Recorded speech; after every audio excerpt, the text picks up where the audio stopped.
Welcome to my YouTube channel just a happier life. Please subscribe my channel. दोस्तों, जय श्री राम। हमारे लिए अत्यंत खुशी की बात है कि भगवान श्री रामचंद्र जी का एक भव्य मंदिर अयोध्या में बनने जा रहा है।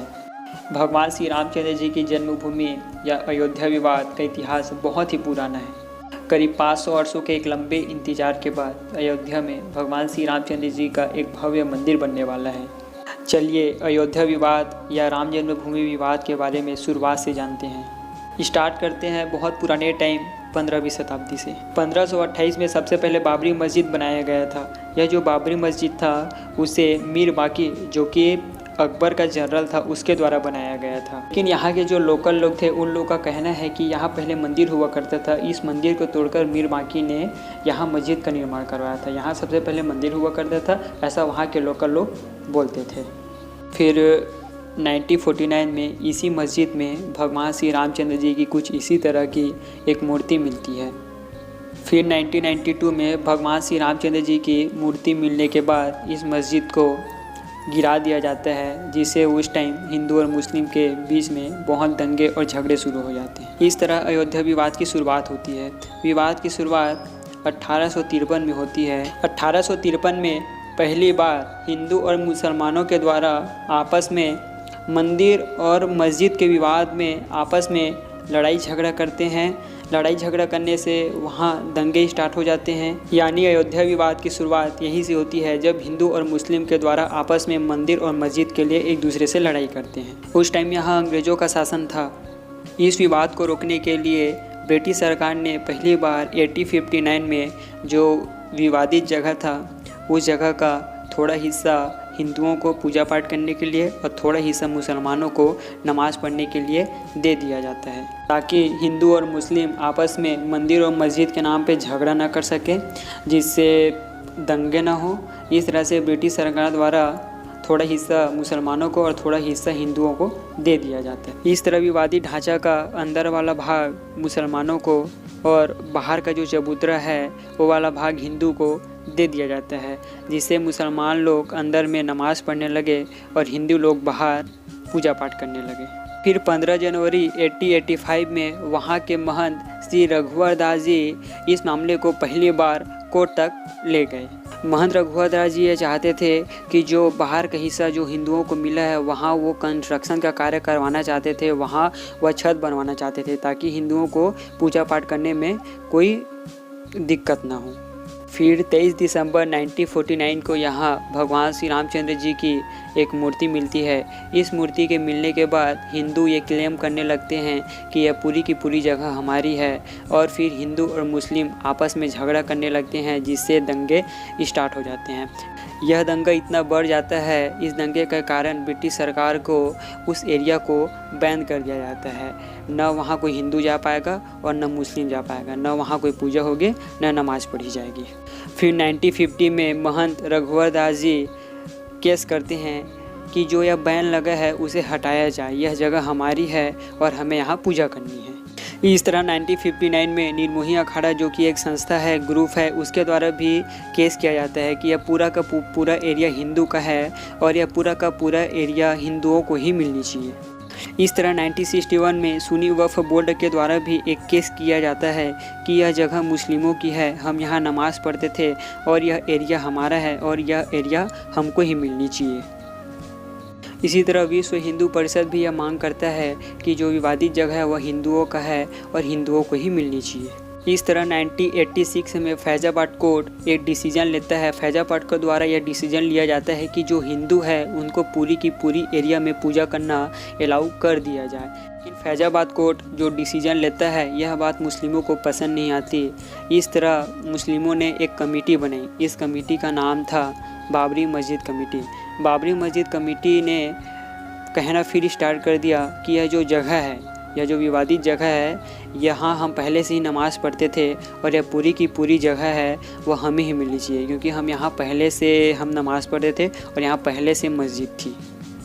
इस तरह 1990 में यह स्थिति और ख़राब होगी, जब लाल कृष्ण आडवाणी जी ने गुजरात के सोमनाथ मंदिर से भगवान राम की एक रथ यात्रा निकाली। इसके कारण हिंदू और मुस्लिम में झगड़ा और बढ़ गया, जिससे और दंगे स्टार्ट हो गए। इस तरह हिंदू और मुस्लिम के बीच में जो तनाव था वो और बढ़ गया। उस टाइम 1991 में यूपी में कल्याण सिंह की सरकार थी। कल्याण सिंह की सरकार ने हिंदू और मुस्लिम के झगड़े के कारण उस एरिया को अपने कंट्रोल में ले लिया। न यहाँ हिंदू की चलेगी न मुस्लिम की, अब यहाँ हमारा कंट्रोल होगा। 6 दिसंबर 1992 को हज़ारों की संख्या में कार सेवकों के द्वारा यहाँ बाबरी मस्जिद को गिरा दिया जाता है, बाबरी मस्जिद को तोड़ दिया जाता है। फिर यह दंगे उस एरिया में ही नहीं, बाबरी मस्जिद को गिराने के बाद जो दंगे हुए वो उस एरिया में नहीं, वह दंगे पूरे भारत में फैल गया। पूरे भारत में हिंदू और मुस्लिम आपस में लड़ाई करने लगे। पूरे भारत में लड़ाई करने से दंगे स्टार्ट हो गए। जिस टाइम में दंगे हुए उस टाइम सेंट्रल में कांग्रेस की नरसिम्हा राव की सरकार थी। नरसिम्हा राव ने एक प्रपोजल रखा। नरसिम्हा राव जी ने यह प्रपोजल रखा कि जो विवादित जगह है उसके थोड़े से हिस्से में मंदिर, थोड़े से हिस्से में मस्जिद, थोड़े से हिस्से में लाइब्रेरी और थोड़े से हिस्से में म्यूजियम बना दिया जाए। इस तरह नरसिम्हा राव जी यह प्रपोजल रखते हैं कि वह विवादित जो जगह है उस जगह को टूरिस्ट प्लेस बना दो। लेकिन हिंदू और मुस्लिम के बीच में दंगे इतने ज़्यादा बढ़ गए थे कि वहाँ के लोगों को यह स्वीकार नहीं था कि यहाँ पर ये सब बने, क्योंकि हिंदू ये चाहते थे कि पूरी एरिया हमें मिले और मुस्लिम भी यही चाहते थे कि पूरी की पूरी एरिया हमें मिले। फिर 2002 में बीजेपी सेंट्रल गवर्नमेंट में आती है। सेंट्रल गवर्नमेंट में बीजेपी की अटल बिहारी वाजपेयी की सरकार बनती है। सरकार बनते ही अटल बिहारी वाजपेयी एक विभाग बनाते हैं। उस विभाग का नाम होता है अयोध्या विभाग। अयोध्या विभाग का जो मेन काम होता है वह हिंदू और मुस्लिम की आपस में बात कराकर शांति से विवाद को सुलझाना होता है, क्योंकि अटल जी ये नहीं चाहते थे कि हिंदू और मुस्लिम का जो झगड़ा है, जो विवाद है, वह कोर्ट में जाए, क्योंकि कोर्ट में जाने से एक पक्ष को जीत मिलेगी और एक पक्ष को हार मिलेगी, जो कि अटल जी बिल्कुल भी नहीं चाहते थे। अटल जी यह चाहते थे कि जो हिंदू और मुस्लिम का जो विवाद है, जो झगड़ा है, वह कोर्ट के बाहर आसानी से शांति से सुलझ जाए। अटल जी इस मामले को कोर्ट में नहीं ले जाना चाहते थे। वह चाहते थे कि आसानी से, शांति से यह जो पूरा मामला है वह सुलझ जाए। फिर 2002 में इलाहाबाद हाई कोर्ट 3 जजों की एक बेंच बनाती है। इलाहाबाद कोर्ट द्वारा इस केस को सुनने से पहले आर्कियोलॉजिकल सर्वे ऑफ इंडिया को बुलाता है।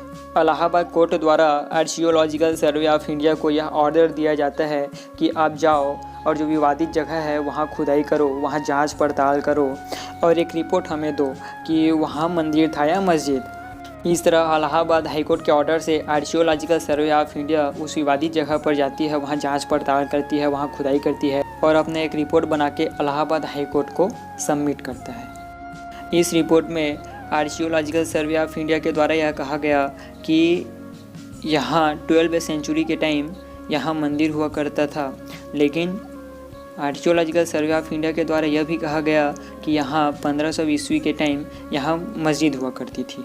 लेकिन आर्कियोलॉजिकल सर्वे ऑफ इंडिया के द्वारा यह भी बोला गया कि जो 1200 ईस्वी और 1500 ईस्वी के बीच में जो 300 साल का जो टाइम था, इसका कोई प्रूफ नहीं है हमारे पास कि इस टाइम जो ये 300 साल का जो टाइम था यहाँ मस्जिद था या मंदिर था, इसका कोई प्रूफ नहीं है। यह आर्कियोलॉजिकल सर्वे ऑफ इंडिया की तरफ से बोला गया था।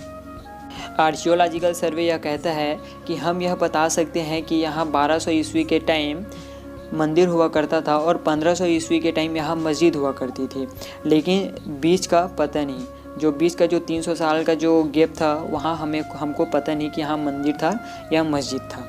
लेकिन वहाँ के लोकल लोग ये बोलते थे यहाँ पहले मंदिर था, इसे तोड़कर वहाँ मस्जिद बनाया गया।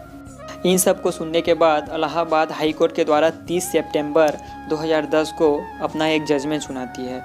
इस जजमेंट में इलाहाबाद हाई कोर्ट यह कहता है कि जो राम मूर्ति वाला जो भाग है उसको रामलला विराजमान को दे देते हैं, सीता रसोई और राम चबूतरा को निर्मोही अखाड़ा को दे देते हैं और बाकी बचा हुआ भाग को सुन्नी वक्फ बोर्ड को दे देते हैं। इस तरह इलाहाबाद हाई कोर्ट के द्वारा दिए गए इस फैसले को 9 मई 2011 को सुप्रीम कोर्ट के द्वारा इलाहाबाद हाई कोर्ट के इस फैसले पर रोक लगा देती है।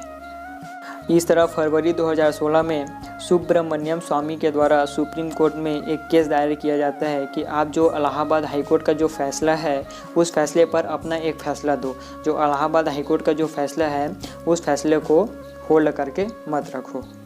इसी तरह दिसंबर 2017 तक सुप्रीम कोर्ट में 32 अपीलें सुप्रीम कोर्ट में दायर हो चुके थे कि आप अपना एक डिसीजन सुनाओ, आप इलाहाबाद हाई कोर्ट के द्वारा दिए गए फैसले को ज़्यादा दिन तक होल्ड करके मत रखो। इन सब की अपीलें को सुनने के बाद सुप्रीम कोर्ट यह कहता है कि हम इसका फाइनल डिसीजन जनवरी 2019 में देंगे। इस तरह सुप्रीम कोर्ट फाइनल डिसीजन के लिए 5 जजों की एक बेंच तैयार करती है। इन 5 जजों की बेंच में justice Ranjan Gogoi, justice Sharad Arvind Bobde, DY Chandrachud, justice Ashok Bhushan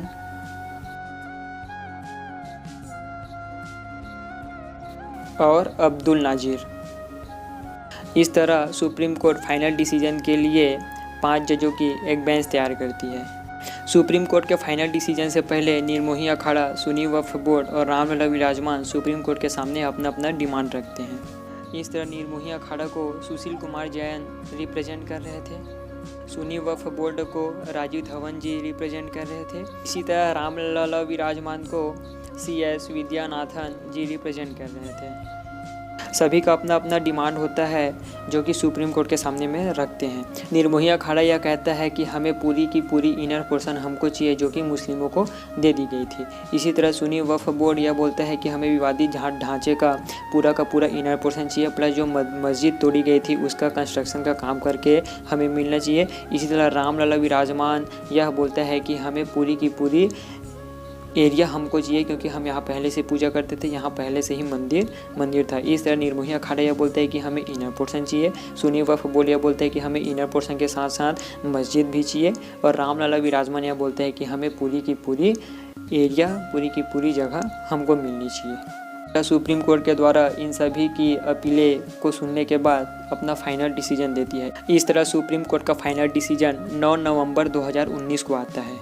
इस तरह सुप्रीम कोर्ट के द्वारा यह डिसीजन लिया जाता है कि विवादित जगह का 2.77 एकड़ ज़मीन रामलला विराजमान को मंदिर निर्माण के लिए और 5 एकड़ ज़मीन सुन्नी वक्फ बोर्ड को मस्जिद निर्माण के लिए दी जाती है। इस तरह से यह विवाद 500 से अधिक वर्षों तक चला और इसका फाइनल डिसीजन 9 नवंबर 2019 को आया। इस तरह 500 वर्षों के एक लंबे इंतजार के बाद अयोध्या में भगवान श्री रामचंद्र जी का एक भव्य मंदिर बनने जा रहा है। मंदिर निर्माण का कार्य 5 अगस्त 2020 को हमारे देश के यशस्वी प्रधानमंत्री माननीय श्री नरेंद्र मोदी जी के द्वारा मंदिर के भूमि पूजन कार्यक्रम से हुआ।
सजा दो घर को गुलशन सा, अवध में राम आए हैं। सजा दो घर को गुलशन सा, अवध में राम आए हैं। पखारो इनके चरणों को, बहा करे प्रेम की गंगा। पखारो इनके चरणों को, बहा करे प्रेम की गंगा। बहा कर प्रेम की गंगा। बिछा दो अपनी पलकों को, बिछा दो अपनी पलकों को, अवध में राम आए हैं। दुआओं का हुआ है असर, दुआओं का हुआ है असर, अवध में राम आए हैं। सजा दो घर को गुलशन सा, अवध में राम आए हैं। सजा दो घर को गुलशन सा, अवध में राम आए हैं। दुआओं का हुआ है असर, दुआओं का हुआ है असर, अवध में राम आए हैं। जय श्री राम बोलो, जय श्री राम, जय श्री राम बोलो, जय श्री राम, जय श्री राम बोलो, जय श्री।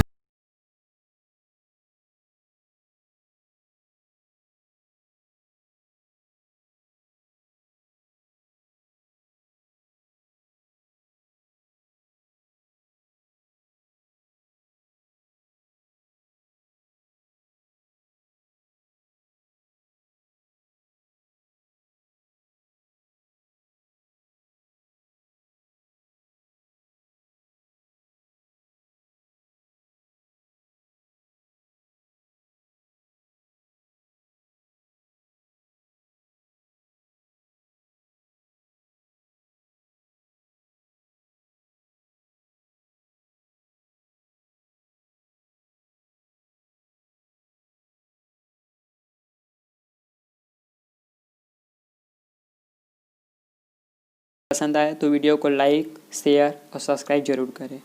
Thank you.